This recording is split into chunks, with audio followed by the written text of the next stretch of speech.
अभी तक मुझे महिंद्रा के ऑथराइज पर्सन से कोई भी एक्सप्लेन नहीं हुआ। जैसे कि जो एक मेरा सेल्स एग्जीक्यूटिव था, उन्होंने बोला कि टेक्निकल टीम अलग है। 1 साल के बाद अभी तक उनका कोई अभी तक नहीं है। सिचुएशन में आपको वो थर्ड क्या हो जाए, थर्ड ब्रेक अप्लाई करने के बाद हार्डली आपका जो ब्रेक पेडल है उसमें वो लगता है कि आपको वो 100% वर्क नहीं हुआ और थोड़ा आवाज आता है, एग्जैक्टली गाड़ी नहीं रुकती। तो 1-2 किलोमीटर आपने को देखना होता है, वो उसका वीक है। तो उन्होंने बोला कि ये आपके गाड़ी का प्रॉब्लम नहीं है, ओवरऑल उनका मैकेनिज्म ही ऐसा है। कहीं पे नॉइज मैंने देखा, इंजन का जब स्टार्ट होता है तो ज्यादा वाइब्रेशन होता है और इंजन का नॉइज ज्यादा है। स्क्रीन है, ये स्क्रीन रैंडमली कोई रीजन नहीं पूरी ब्लैंक हो जाती है। 3 लाख मैंने वहीं पे सेव किया। मान लो कि 3 लाख का मैं इसमें फ्यूल बिल डालता हूँ तो मेरे 1-2 साल तो निकल जाएंगे। कनेक्टिविटी बीच में लॉस हो जाती है, तो कभी कभी जो मुझे पोजीशन सेट की थी तो वो पोजीशन नहीं मिलती, तो फिर से प्रेस करने के बाद वो फिर से न्यू स्टार्ट हो जाता है। तो वो फीचर कभी काम करता है। कभी बिलीव करते हैं प्रोडक्ट में। आपको प्रोडक्ट क्या चाहिए, एक तो पहले आपको अपॉइंटमेंट मिलने में बहुत मुश्किल है। 700 से वहाँ पे ज्यादा बॉडी रोल था। नहीं बोलूंगा कि रिलायबल नहीं, बट वो कॉन्फिडेंस नहीं आता। बूट स्पेस है काफी कम है। ऑटो डिमिंग ये नहीं है। अगर आप जूम पे जाते हो तो डेफिनेटली आपको पंची और मोर टॉर्क मिल जाता है। टिल्ट आता है, ये टेलीस्कोपिक। ओवरऑल माइलेज इसका मिनिमम मुझे मिला है। हाईवे पे मुझे इसका माइलेज मिल जाता है। Hi everyone, welcome back to the another video. मेरा नाम है ललित और आज अपने साथ है महिंद्रा की XUV 700। वेरिएंट की बात करें तो इसका एक 7 वेरिएंट है ऑटोमेटिक ट्रांसमिशन में एंड डीजल ऑप्शन में। So today we will do the ownership review of this XUV 700 with the owner. और आज हम जानेंगे इसके पॉजिटिव नेगेटिव, इसका ड्राइविंग एक्सपीरियंस एंड ओवरऑल कहानी फ्रॉम दी ओनर। वैसे तो इसमें भाई पॉजिटिव बहुत सारे, बट जितने पॉजिटिव है उससे कहीं ज़्यादा इसमें नेगेटिव है। सो भाई नेगेटिव तो मैं अब बताऊंगा इसमें एज़ कम्पेयर करेंगे। इसकी जो मेन कॉम्पिटिटर है सफारी, उसका भी मैंने ओनरशिप रिव्यू किया है रिसेंटली, वो भी देख सकते हैं। उसके भी पॉजिटिव नेगेटिव जानने मिलेंगे, बट नेगेटिव इसके भाई बहुत सारे। तो मैं खासकर पॉजिटिव आपको लोगों ने बहुत बताए होंगे, तो नेगेटिव में इसके बहुत सारे बताऊँगा मैं एक एक करके। तो बहुत अच्छे से बात करेंगे भाई इन डेप्थ इस गाड़ी के बारे में। ऐसा नहीं सिर्फ शूट ही कर रहे, तो ओनर के साथ अच्छे से बात करेंगे। So guys, if you are planning to buy this XUV 700 specially एक 7 variant in diesel option and in automatic transmission, so the video and the feedback from the owner would be helpful for your further and future decision. So अगर लेने की सोच रहे हो तो and तक जरूर देखना, ये वीडियो आपके लिए हेल्पफुल हो सकता है। सो बिना टाइम वेस्ट किए हम बुलाते हैं इस बीस्ट के ओनर को, जो कि है mister Kishore sir.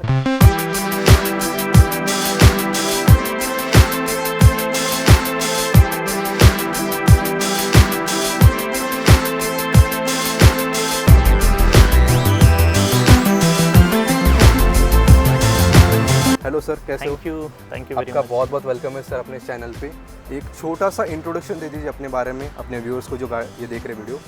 My name is किशोर गायकवाड़ और मैं मल्टीनेशनल ऑटोमोबाइल कंपनी में जॉब करता हूँ। ओके, सो आप मैंने सुना, मतलब आप जो बता रहे थे आप ऑटोमोबाइल एंथुजियास्ट यानी कि कार के, तो अच्छा खासा अपने को एक्सपीरियंस देखने मिलेगा गाड़ी के बारे में, सुनने मिलेगा। तो इतने आप एंथुजियास्ट है तो so we will start with some basic questions. मेरा पहला क्वेश्चन ये रहेगा, आपने गाड़ी ली कब है? ये मैंने गाड़ी ली थी अगस्त 2024, सो 1 साल हुआ है इस गाड़ी को। 1 साल हो गए। Yes. कितने किलोमीटर्स हो गए? अभी 15,000 किलोमीटर्स Yes. हो गए। ओके, सो आपने अगस्त 2024 में ली थी, 15,000 किलोमीटर हो चुके। So how much it cost on road at that time? Okay, उस टाइम पे मुझे गाड़ी ये गई थी 27 lakhs। 27 लाख। एक्चुअली मैंने वैसे देखा जाए तो उसका ऑन रोड प्राइस है 26,50,000, बट मैंने उस पर 2 ईयर का एक्सटेंडेड वारंटी लिया था। वो नियर अबाउट 45,000 था। तो वो एक्चुअली देखा जाए तो विदाउट वो पैकेज मुझे गाड़ी गई थी 26.5 lakhs ऑन रोड। ये वर्जन है diesel automatic AX7, second top version, luxury आता है।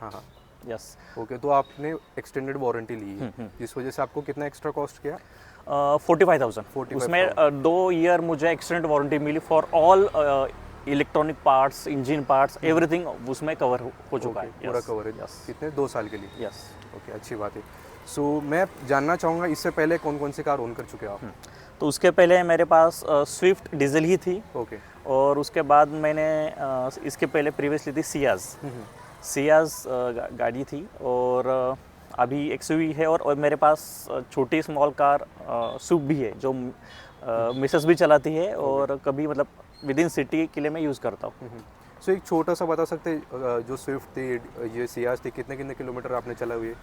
जो हमारी पहली स्विफ्ट की गाड़ी हमने 2013 में ली थी, हाँ। वो डीजल थी और वहाँ वो मैंने चलाई थी 1,65,000 ओके, वो डीजल में थी? डीजल ही में थी। Okay. वीडियो था, जो वीडियो वाली जो फेमस थी वो यस वाली। यस, हाँ। वो actually diesel engine fiat source था 1.3, तो नो डाउट माइलेज भी अच्छा था और उसका टॉर्क की परफॉर्मेंस भी बहुत अच्छा था, पिकअप वगैरह बहुत अच्छा था गाड़ी और का। जो सियाज थी वो?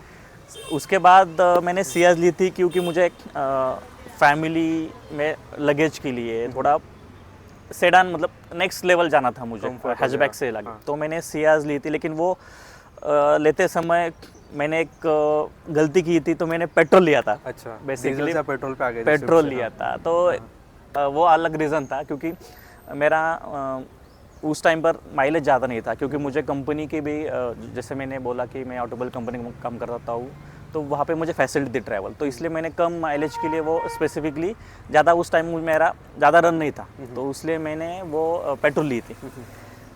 लेकिन वो भी मैंने 3-4 साल ही रखा।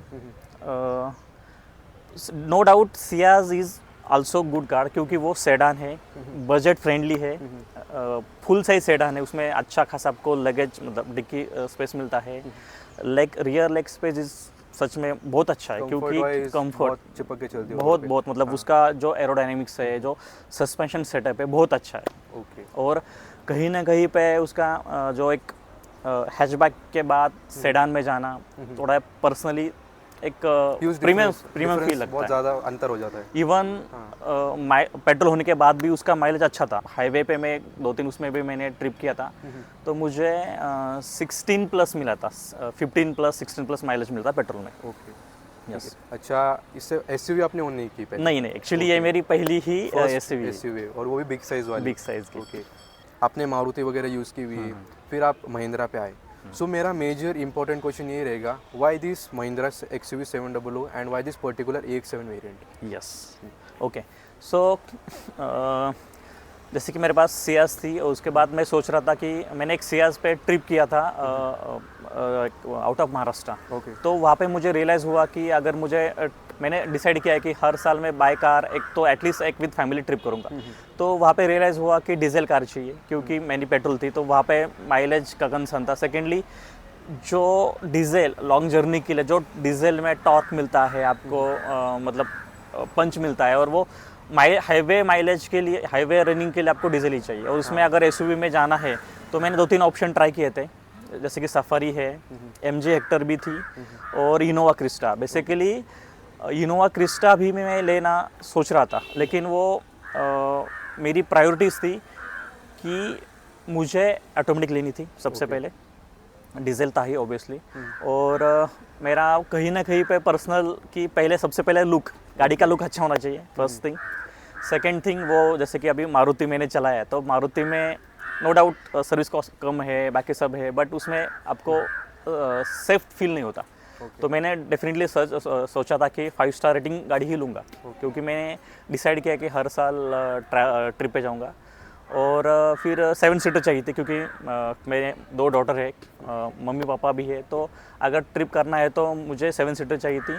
इसलिए मैंने XV लिया कि बच्चे छोटे हैं, मैंने आपको पहले ही बोला, तो मुझे सनरूफ चाहिए था। ओके, सनरूफ क्योंकि बच्चा अगर बड़े होते के फिर बाद में वो यूज़ नहीं कर पाएंगे। यस, बराबर है। तो सनरूफ के लिए स्पेसिफिक इसमें पैनोरामिक फुल साइज सनरूफ आता है, वो मुझे इसका पॉजिटिव पॉइंट है सबसे पहले, क्योंकि वो क्रिस्टा में नहीं है। हाँ, नो डाउट टोयोटा का अपना अलग है, उसका रिलायबिलिटी वो डिफरेंट है, बट उसमें 2 कंपैरिजन जब मैंने किया था, क्रिस्टा का मैं सोच रहा था, डीजल क्रिस्टा, जैसे कि वो जब मैं ले रहा था, तो प्रीवियसली डीजल क्रिस्टा ऑटोमेटिक आती थी, बट वो रिसेंटली वो जैसे कि हाईक्रॉस लॉन्च हुआ, उसके बाद उन्होंने डीजल में ऑटोमेटिक वर्जन बंद बंद कर दिया। वो एक रीज़न था कि क्रिस्टा पे ना जाने के लिए, और कहीं ना कहीं पे बच्चों के लिए मुझे सनरूफ चाहिए था।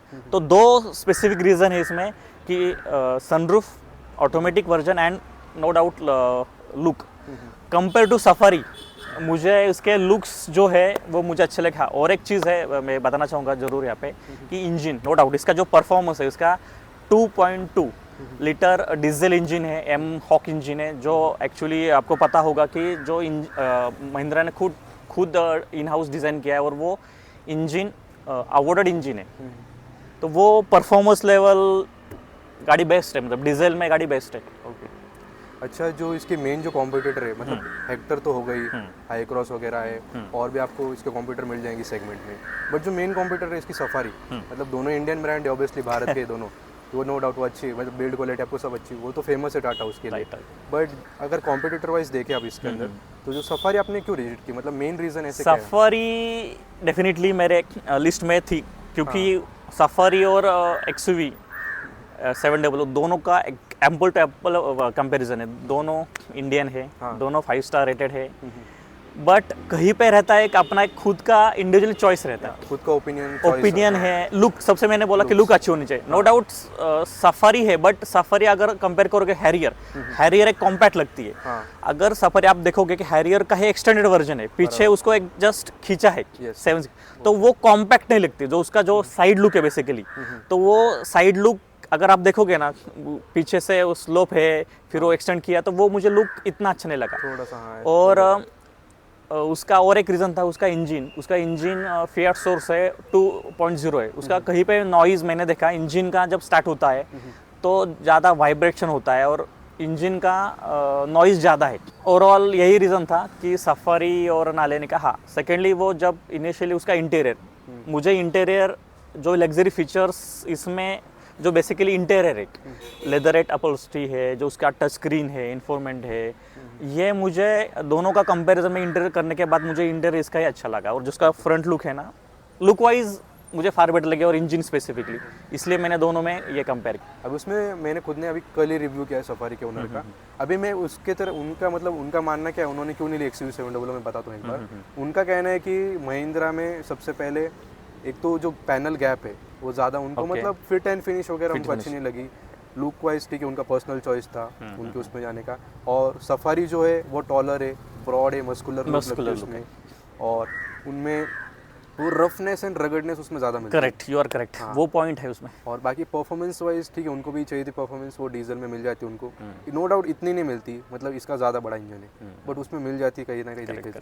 तो चलाने वाइज तो ठीक है, वो गाड़ी सही है, मैंने भी चला के देखी, थोड़ा सा आप हल्का सा इससे कंपेयर करो तो उसमें हल्का सा नॉइस है इंजन का, नॉर्मल सा, आपको पता नहीं चलेगा डीजल में जैसा कुछ, बट है उसमें। तो उनका मेन जो कंसर्न था, मतलब रीज़न था रिजेक्ट करने का, एक तो पैनल गैप वगैरह मिल जाते, फिर उन्होंने शोरूम एक्सपीरियंस किया, मतलब अभी एक बात बताना चाहूँगा, जो ये XUV 700 है, ये सफारी से ज़्यादा बिक रही है। करेक्ट। जैसे कि महिंद्रा की बात करें तो 3rd पोजीशन, वैसे तो टाटा 2nd पोजीशन पे है, मारुति के ऊपर नीचे टाटा ही है, अभी आगे मतलब इतनी नई गाड़ी आ रही है, उसके नीचे महिंद्रा है, राइट। बट महिंद्रा में XUV 700 एज एन कंपेयर करें सफारी से, तो इसके 5000 जो यूनिट वो बिके पिछले सितंबर में, और सफारी के 1500 यूनिट ही बिके। तो जो लोग हैं ना कहीं इसको ज़्यादा कंसिडर कर रहे हैं, क्योंकि तो इतना ओके मैं बोलना चाहूँगा, इससे इतना कंसिडर कर रहे हैं ना, तो शायद वो बोल रहे हैं कि शोरूम वालों को बहुत एटीट्यूड आ गया है, तो वो शोरूम में जब जाते देखने तो उनको ऐसा लगता है लेना तो लो, नहीं तो मतलब हमारी बिक्री गाड़ी, तो उनका वो भी एक रीज़न था नहीं लेने का महिंद्रा। तो हो सकता है, क्योंकि मुझे भी थोड़ा उसका मुझे इम्पैक्ट लगा, क्योंकि ये गाड़ी सबसे पहले जब मैंने ली थी लास्ट ईयर में, उसके पहले गाड़ी वेटिंग पे थी, आपको याद होगा, ये गाड़ी एक 6 महीने ये एक्चुअली वेटिंग था बेसिकली, गाड़ी है भी, तो वो एक कंसर्न था ही, बट आपको पता है, डोंट नो, बट जब जुलाई में लास्ट ईयर में महिंद्रा ने बेसिकली जो उनके 2 वर्जन है, AX7 और AX7 लग्जरी, उसमें 2 लाख का डिस्काउंट दिया था जुलाई में, और उन्होंने वेटिंग पीरियड रिड्यूस किया था 1 वीक में।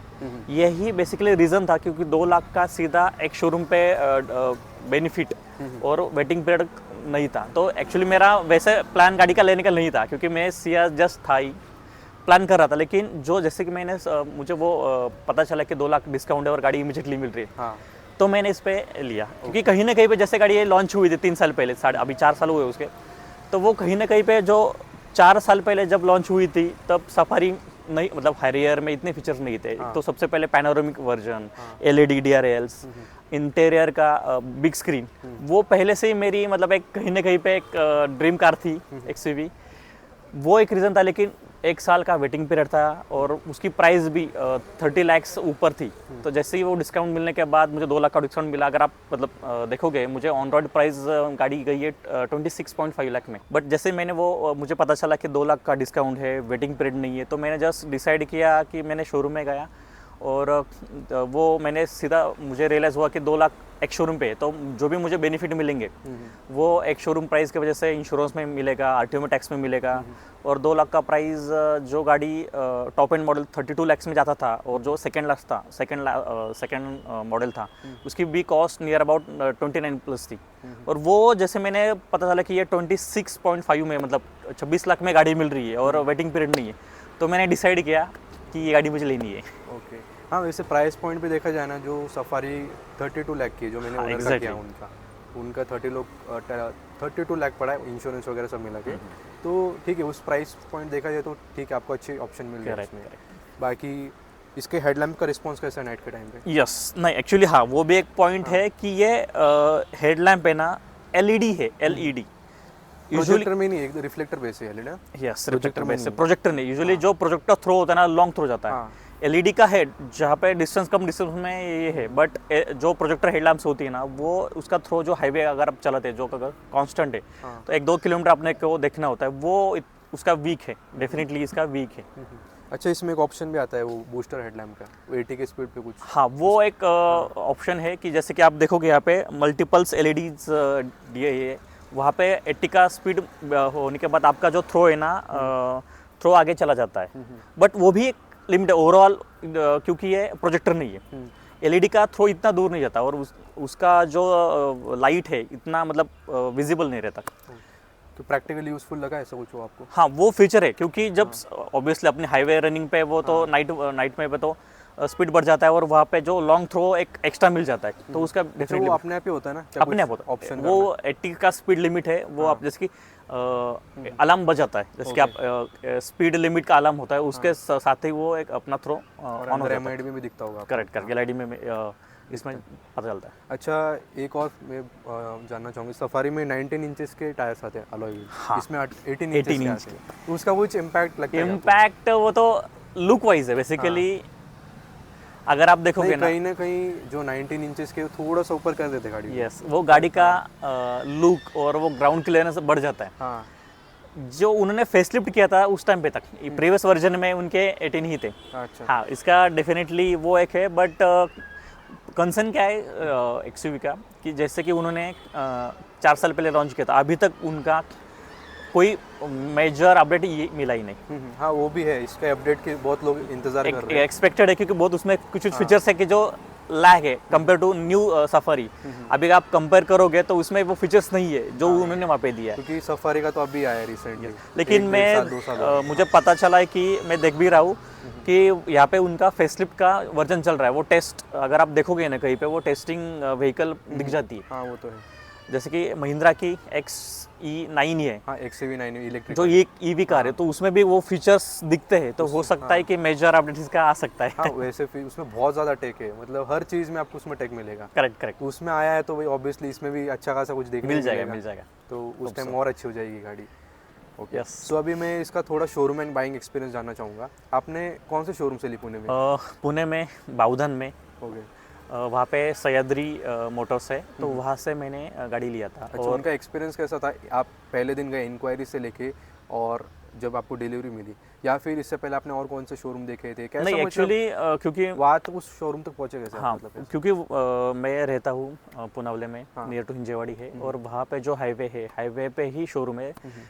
शोरूम इसलिए मैंने नज़दीक का लिया, होता क्या यूजुअली कि अपने को जब एक सर्विसिंग करनी होती है तो नियर शोरूम ही आपको बेस्ट रहता है। तो नियर वही शोरूम था और इसलिए मैंने वही जाके इंक्वायरी किया। एक शोरूम है और भोसरी में, तो वो थोड़ा दूर है और वहाँ पे वो एक्चुअली काफ़ी पुराना है, बट ये नया ही है, रिसेंटली हुआ है 5-6 साल पहले, मतलब एग्जैक्टली आई डोंट नो।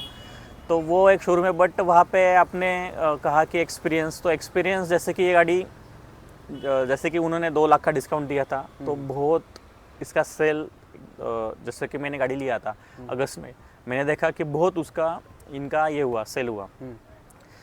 मुझे नेगेटिव नहीं बोल सकता, लेकिन ये जो महिंद्रा फीचर्स है, तो मुझे शोरूम में किसी सेल्स पर्सन ने इसके फीचर एक्सप्लेन किए ही नहीं, अच्छा।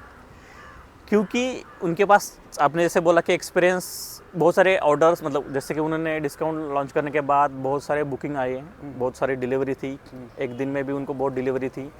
तो जितना उनका सेल्स सपोर्ट मिला, इवन अभी तक मैंने ही जो फीचर्स क्या क्या है मैंने यूट्यूब पर जाके मेरे फ्रेंड्स से उनसे ही मैंने पता कर लिया। खुद से explore अभी तक किया। मुझे महिंद्रा के ऑथराइज पर्सन से कोई भी एक्सप्लेन नहीं हुआ। जैसे कि जो एक मेरा सेल्स एग्जीक्यूटिव था, उन्होंने बोला कि टेक्निकल टीम अलग है, आपको गाड़ी डिलीवरी मिलने के बाद उसका अपॉइंटमेंट मिलेगा और आपको सब फीचर्स बताएगा। बट अभी तक 1 साल के बाद अभी तक उनका कोई अभी तक नहीं आया। किसी तो ने मैंने ही कुछ फीचर बताया? सब मैंने एक्सप्लोर किए हाँ, और मैं ही सर्च कर रहा हूँ। तो अच्छा, वो तो- डेफिनेटली एक्सपीरियंस है शोरूम का। ओके। जैसे कि आपने बोला ऐसा एक्सपीरियंस है शोरूम का, तो आप गए होगे पहले दिन इंक्वायरी करने, तो आपको तभी ऐसा मतलब माइंड में नहीं आया कि अभी इतना इन्वेस्ट कर रहा हूँ मैं इस गाड़ी पे, कोई भाव भी नहीं दे रहा है, ऐसा मतलब कोई एटीट्यूड बहुत है, ऐसा कुछ है?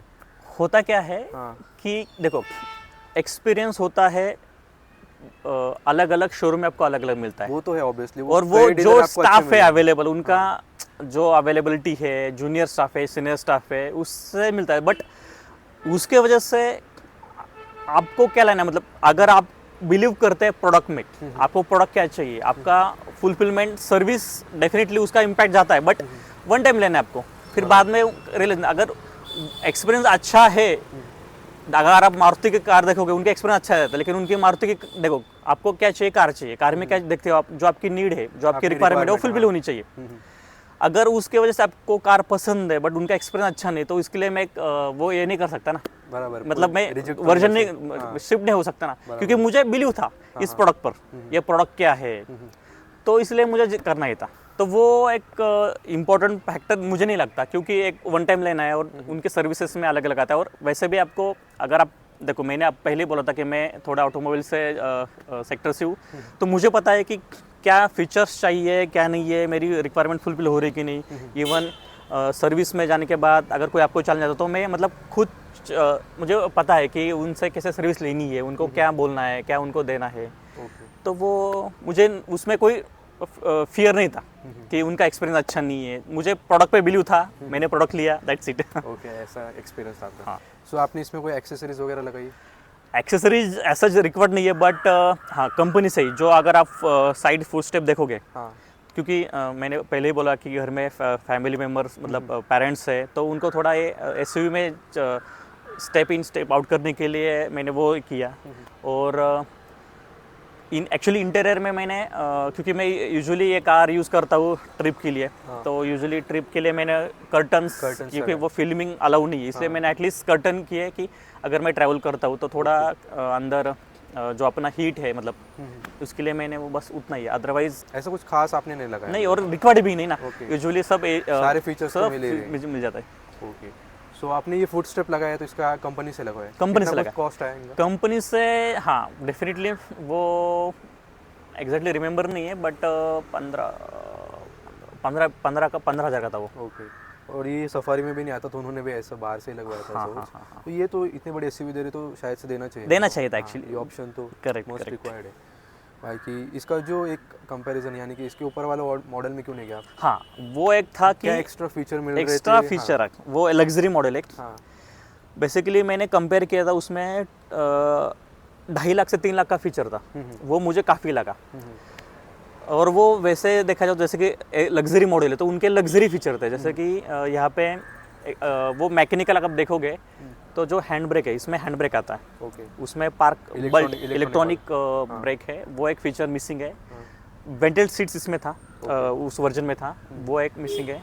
थर्ड वन, जो म्यूजिक सिस्टम है इसमें, उसमें सोनी की आती थी। 360 हाँ, एग्जैक्टली मैंने मिस किया पॉइंट। वो 360 कैमरा उन्होंने दिया था, वो मुझे लगा कि चाहिए था, बट 2-3 फीचर के लिए 2.5 लाख देना मुझे वर्थ नहीं लगा। हाँ, वो क्योंकि तो obviously। मेरा इतना एक्चुअली देखा जाए तो इतना बजट नहीं था।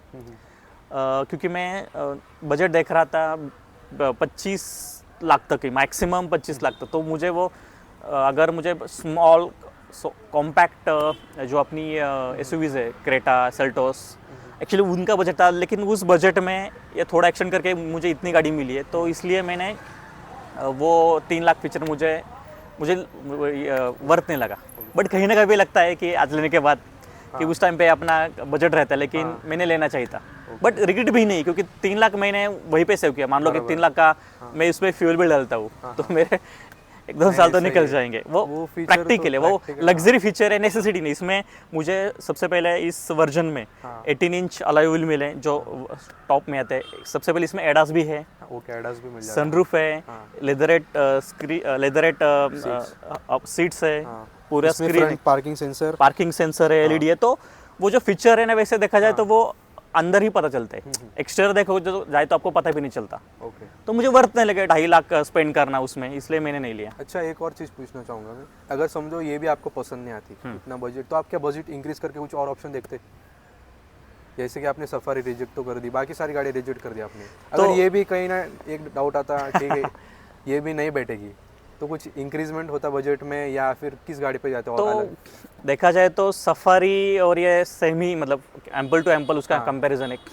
अगर जाना है तो डेफिनेटली मैं फॉर्च्यूनर पे जाता, क्योंकि ऊपर तो वही है, फॉर्च्यूनर एक्चुअल मस्कुलर है, इससे भी इंजन बड़ा है, उसका क्लियरेंस ज़्यादा है, स्टडी है, रिलायबल है।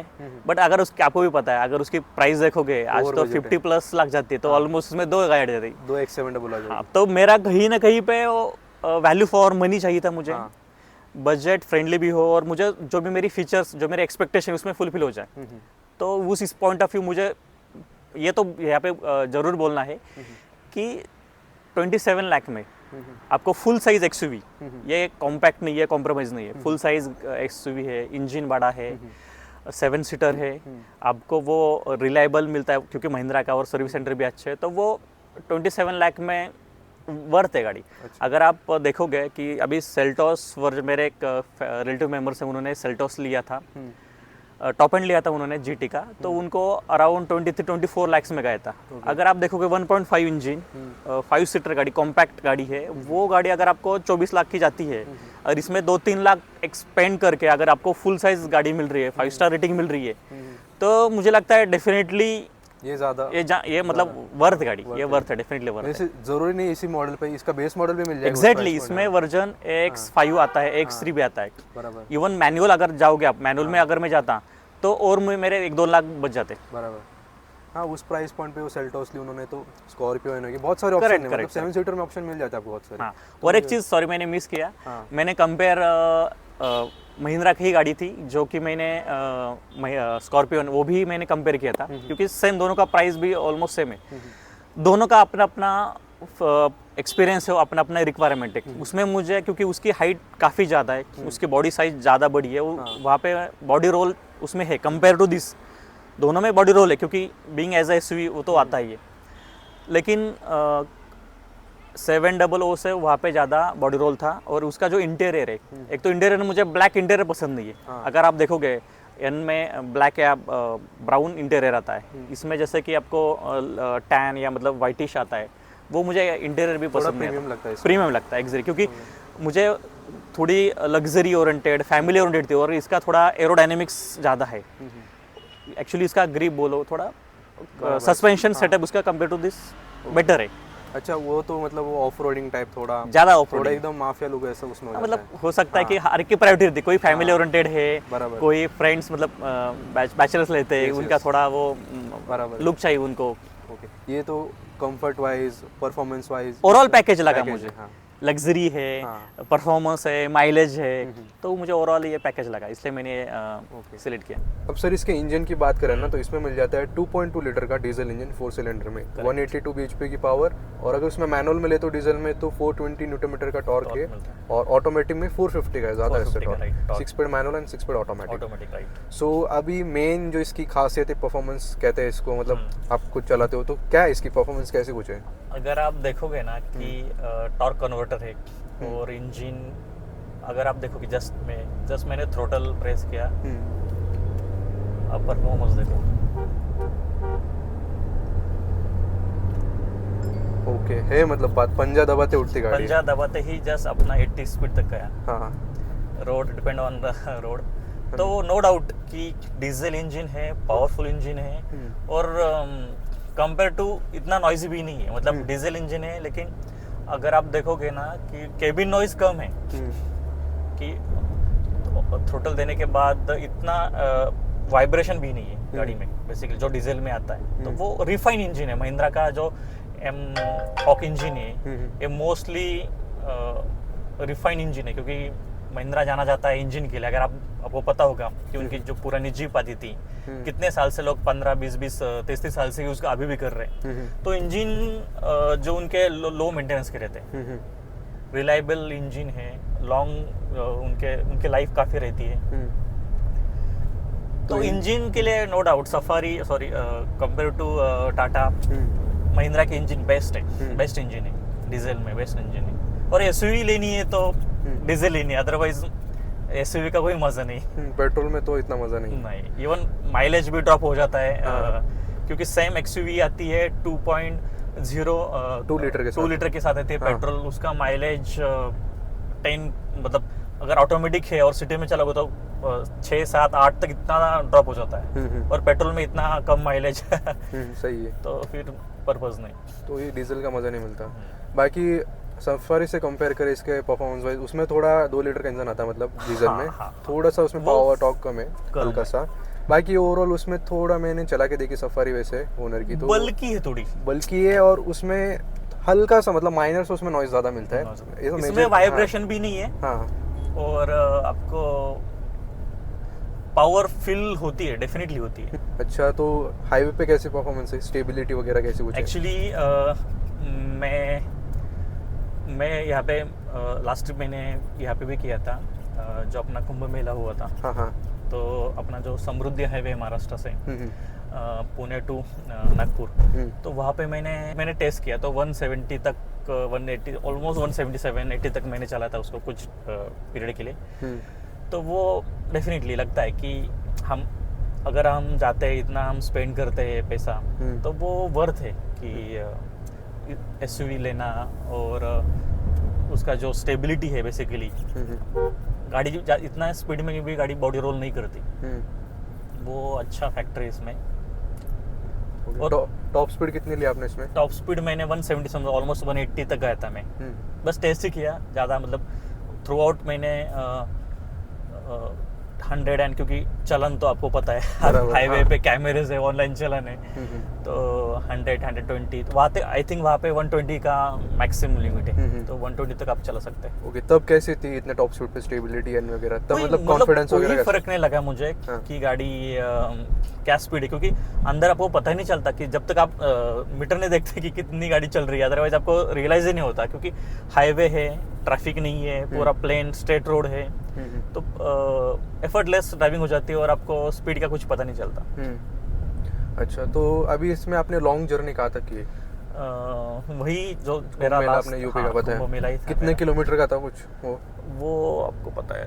पुणे से तो देखा जाए तो मेरे ख्याल से 1300 समथिंग था एक साइड का। और उस समय आप फ्रेंड के साथ गए, फैमिली के साथ? नहीं, मतलब फ्रेंड से थे मेरे। अच्छा, 4 ही लोग थे हम लोग। ओके, और चारों ही ड्राइवर थे। तो पीछे तो हमारा ऑब्वियस जो 3rd रो है, वहाँ पे हमने लगेज ही रखा था, और पीछे 2 और यहाँ पे तो एकदम रिलैक्स होके हमने गए थे। और एक 1 डे में ही हमने पुणे से मॉर्निंग में जर्नी स्टार्ट किया था हमने।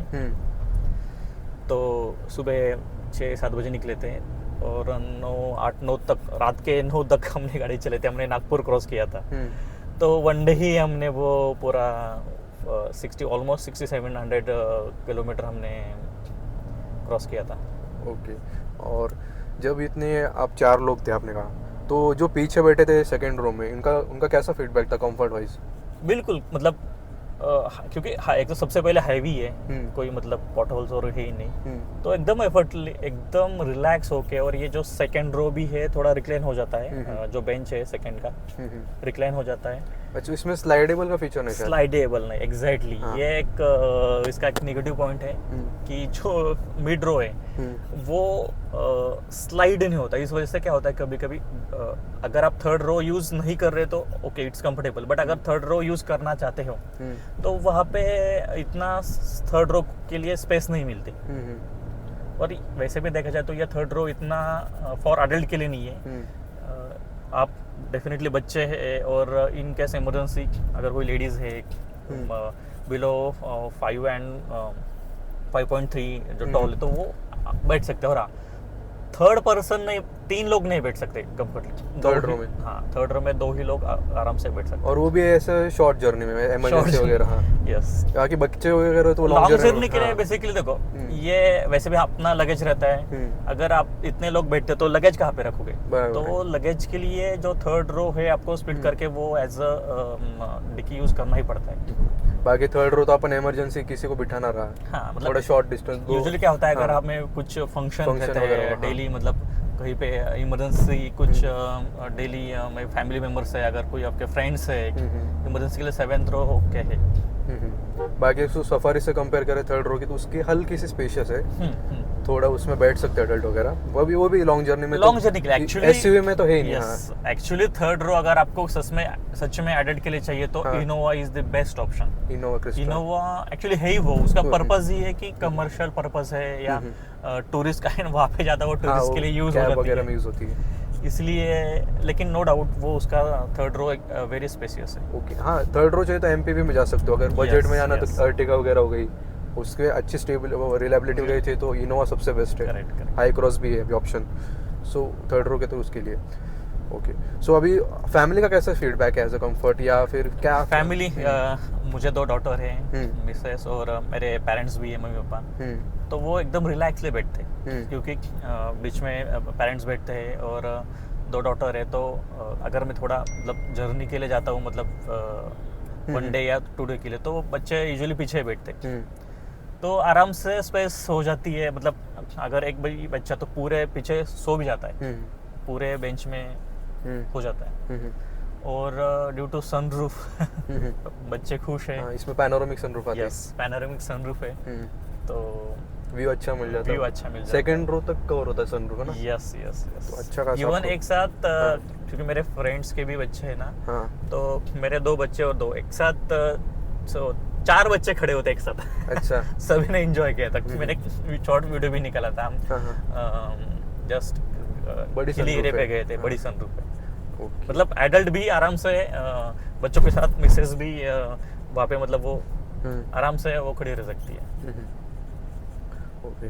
सो अभी इसमें फीचर्स तो बहुत सारे, टेक्निकल या इलेक्ट्रॉनिक वाइज बहुत सारे फीचर्स थी इसमें भी, नो डाउट। 4 साल पहले 2-3 साल पहले आई गाड़ी, तभी भी बहुत अच्छे खासे, मतलब इसकी यही गाड़ी आने की वजह से हाइप बनी महिंद्रा में, तभी से स्टार्ट हुई है। यस, इन्होंने अगर आप देखोगे ना, थोड़ा लग्जरी फीचर मतलब उन्होंने सोचा था। जैसे कि सबसे पहले है कि अगर आप देखोगे ये जो हाइट एडजस्टमेंट इलेक्ट्रॉनिक सीट है, तो वो फीचर, उसका लुक वेरी अच्छा है। सेकेंडली इसमें वेलकम फंक्शन है। अगर आप जैसे ही मेन डोर ओपन करते हो तो वो वेलकम सीट पीछे ऑटोमेटिकली पीछे जाती है, आपको वेलकम करती है। और जैसे आप डोर क्लोज करके फिर से वो रिटर्न पोजीशन पे जाती है। वो फीचर बहुत अच्छा लगता है। मेमोरी का फीचर मिल जाएगा। मेमोरी फीचर्स है, क्योंकि हर एक के एडजस्ट वाइज आप सेट कर सकते हो। अच्छा, इसमें इलेक्ट्रॉनिक इशू है कुछ मेमोरी? हाँ, तो नहीं, सिर्फ मैं सीट की बात कर रहा हूँ। नहीं, मेमोरी की सीट्स के लिए ऐसा लग रहा है कि अभी कुछ काम नहीं कर रहा है। हाँ, होता है करेगा। ये मैंने लैग देखा, मैंने सेट करके रखा था 1 2 3,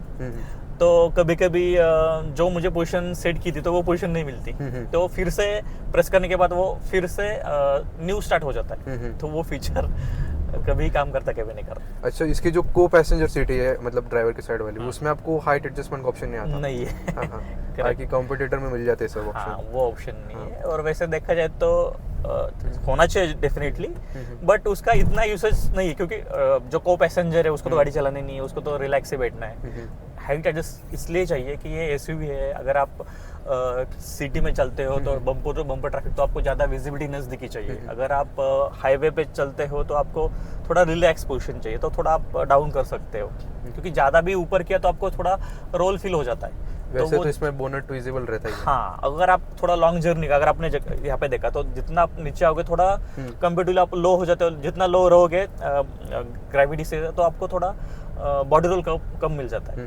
लॉन्ग जर्नी के लिए तो आप कंफर्टेबल बैठ सकते हैं, जैसे कि हाईवे पे क्रूज करने आपको, तो रिलैक्स होकर आप बैठ सकते हैं। इसलिए हाइट एडजस्टमेंट ड्राइवर को रिक्वायर्ड है, को पैसेंजर को होता तो अच्छा था, लेकिन नहीं इसमें, इस मॉडल में नहीं है। अच्छा, इसमें परफॉर्मेंस मिल जाती है, अच्छे फीचर से।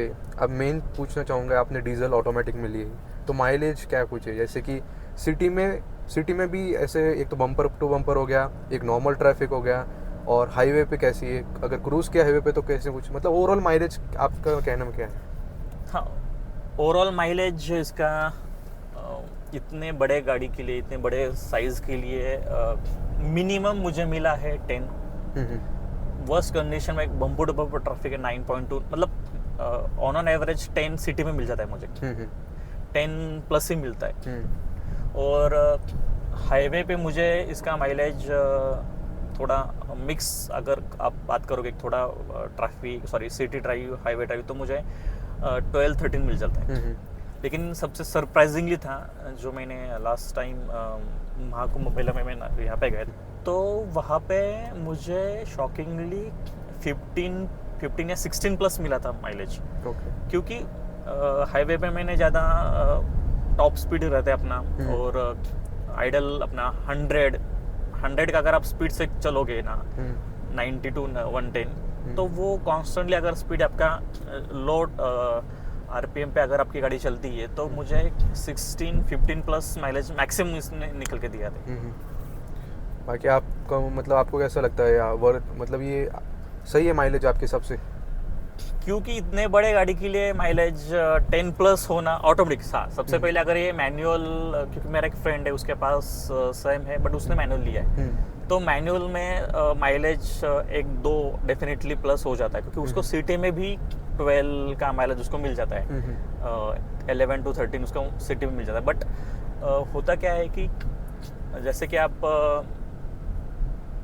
बड़ी गाड़ी है तो मैनुअल ऑप्शन से बेटर है अपना ऑटोमेटिक ऑप्शन है, तो आपका जो भी ड्राइविंग है एफर्टलेस हो जाता है, स्पेसिफिकली इन ट्रैफिक सिचुएशन। तो 1-2 माइलेज ड्रॉप आप मतलब कंसिडर कर सकते हो। अभी थोड़े मैं इसके नेगेटिव्स के बारे में पूछना चाहूँगा, जो कि पॉजिटिव तो बहुत सारे, नेगेटिव भी इसके बहुत सारे। हाँ है, नेगेटिव भी कुछ पॉइंट्स मुझे रियलाइज हुए। तो मैं पूछना चाहूँगा पहले, जैसे कि इसके सस्पेंशन आप बताएं, आपके अकॉर्डिंग सस्पेंशन कैसे है इसके? क्योंकि इसका जो मेजर नेगेटिव है XUV 700 का, जब से ये लॉन्च हुई है, जो इतने नेगेटिव मतलब इतने लोगों को परेशान हो रही है, इसका जो मेजर है सस्पेंशन, तो क्या है सस्पेंशन का राज इसका? आपका पॉइंट वैलिड है। यूजुअली हम जब टेस्ट ड्राइविंग करते तो हमें पता नहीं चलता, लेकिन जैसे आप गाड़ी चलाते हो, आप स्मूथ रोड पे या सिटी में चलाते हो तो आपको रियलाइज नहीं होता, लेकिन अगर आप ऑफ रोड है या रोड खराब है, तो उस सिचुएशन में आपको वो स्टर्ड क्या हो जाती है, थर्ड होता क्या है कि सस्पेंशन माइट बी वर्क करता है स्मूथली, बट जो नॉइज आती है ना वो थोड़ा इरिटेट हो जाती है, और अपने को लगता है कि कोई सस्पेंशन में काम है क्या।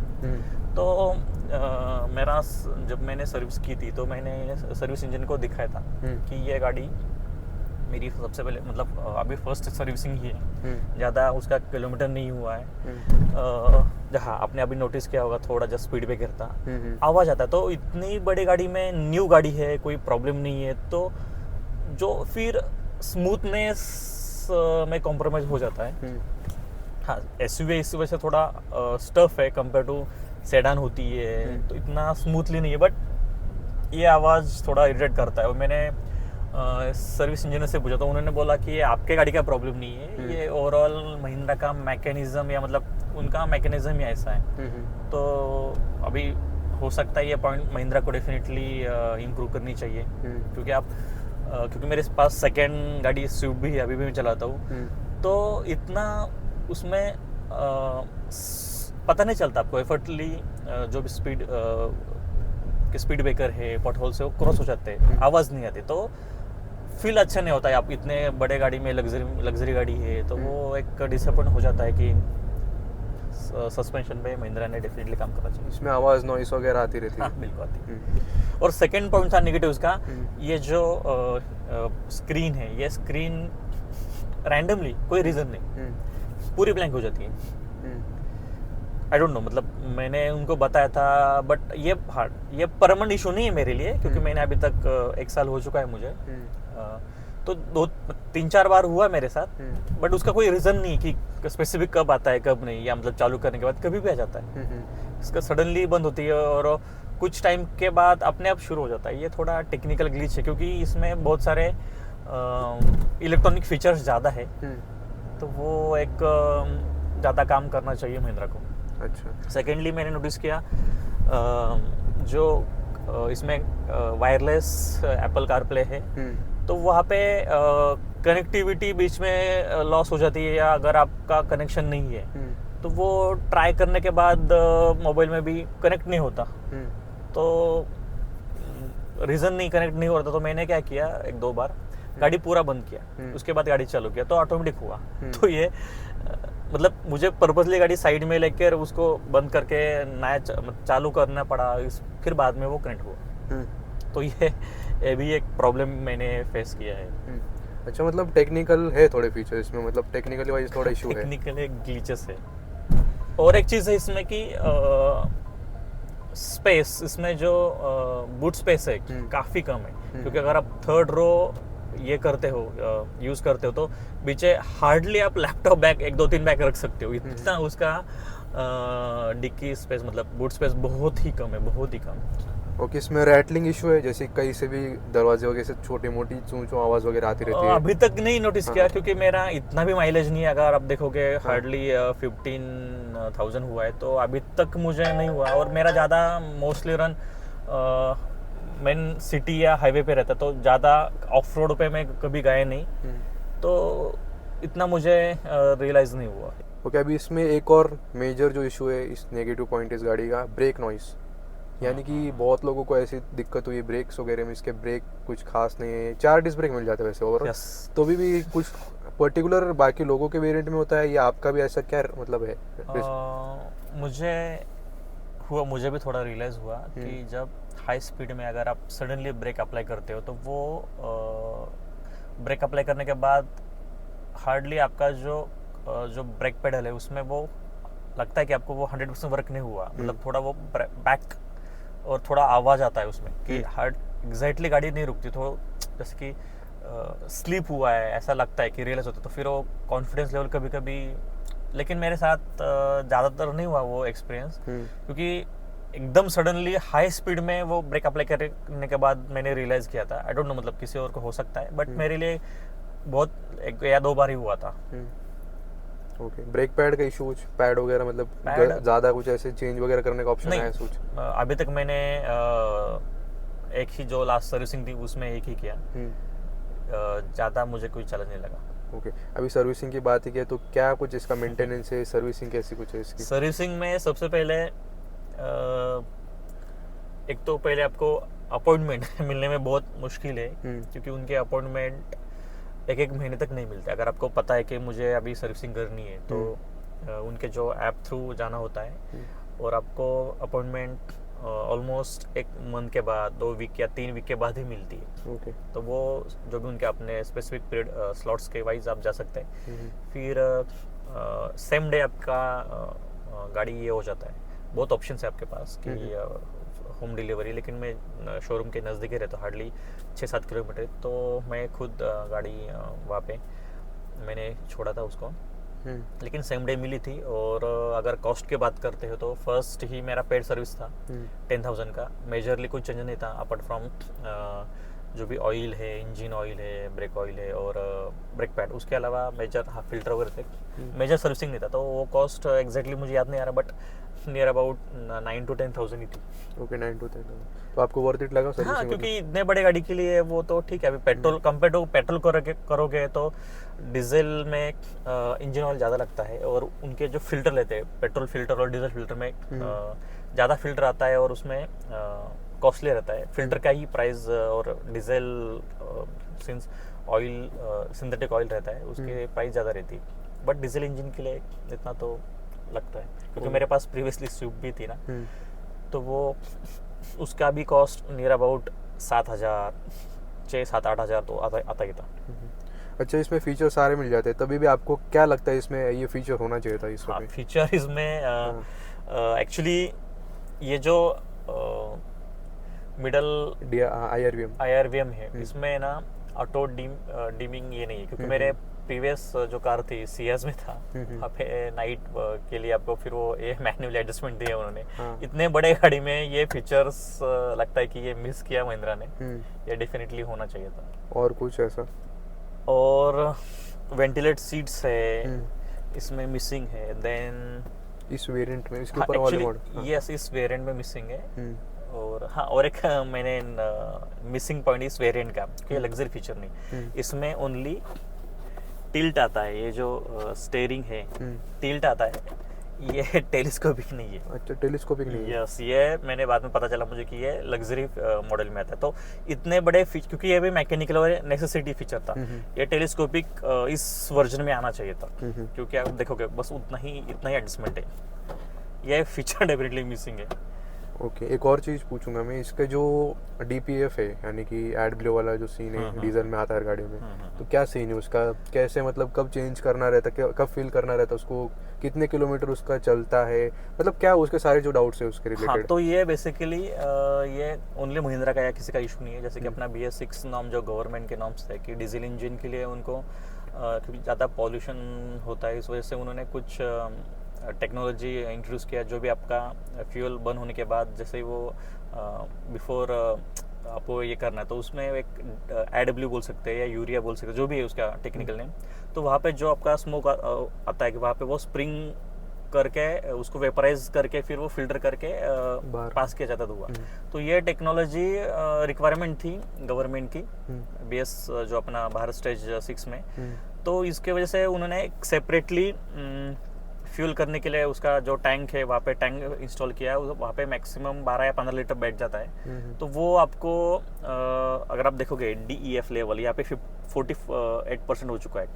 और ये यूजुअली आपको 10,000 किलोमीटर होने तक चल जाता है, 10,000 किलोमीटर तक। अगर आप देखोगे कि मेरा लास्ट टाइम मैंने जब मेरी सर्विसिंग हुई थी तो ये फील किया था, तो अभी 15 ऑलमोस्ट 16,000 हो चुका है। तो उसका अगर कंपेयर करोगे एग्जैक्टली हाफ कंज्यूम हो चुका है। अभी मेरे 4,000 बाकी है, तो ये चलेगा।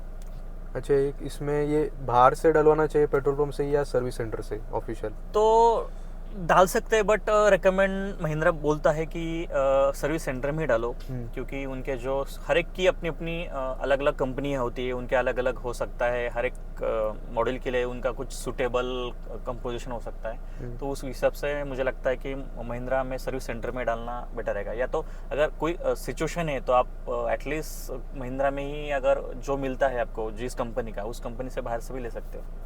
ओके, इसका जो एडरनॉक्स जो कनेक्टिविटी आती है वो यूज़फुल है?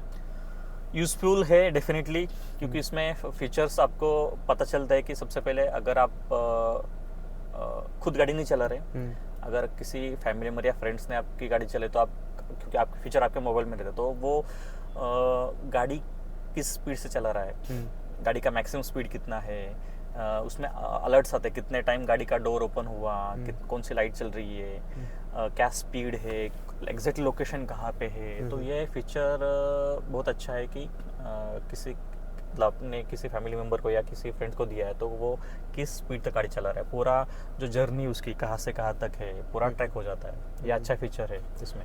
और उस फीचर से आप गाड़ी मोबाइल में ही मोबाइल से ही अगर आप गाड़ी के डोर ओपन कर सकते हैं, गाड़ी का क्योंकि ऑटोमेटिक वर्जन, तो ऑटोमेटिक वर्जन में वो गाड़ी आप स्टार्ट कर सकते हैं। क्योंकि अगर वेरी मतलब समर सीजन है और आपकी गाड़ी कहीं पे पार्क किया आपने, वहाँ पे काफ़ी हीट है, तो आप गाड़ी में इंटर करने के पहले उस रिमोट से जो भी उसका डिस्टेंस है वहाँ से आप गाड़ी के ग्लासेस नीचे करके आप वहाँ पे उसको गाड़ी स्टार्ट करके गाड़ी कूल कर सकते हैं। वो फीचर अच्छा है। अच्छा, यूजफुल है, यूजफुल फीचर है। और सनरूफ, उससे सनरूफ भी ओपन हो जाता है। सनरूफ इसमें जो एडास आता है वो प्रैक्टिकली यूजफुल है? आपने यूज़ किया है एडास इसका? यस, मैंने एडास यूज़ किया था, लेकिन वैसे एडास आप कब यूज़ कर सकते हैं, जब आपका हाईवे है, हाईवे पे प्रॉपर आपके लेन का जो मार्किंग है, कि वो लेन रीड करता है कि कैमरा से कि जो आपके लेन रहता है उस लेन को वो रीड करके ही चलता है, तब जाके आपका स्टीयरिंग अपने आप कंट्रोल हो जाता है।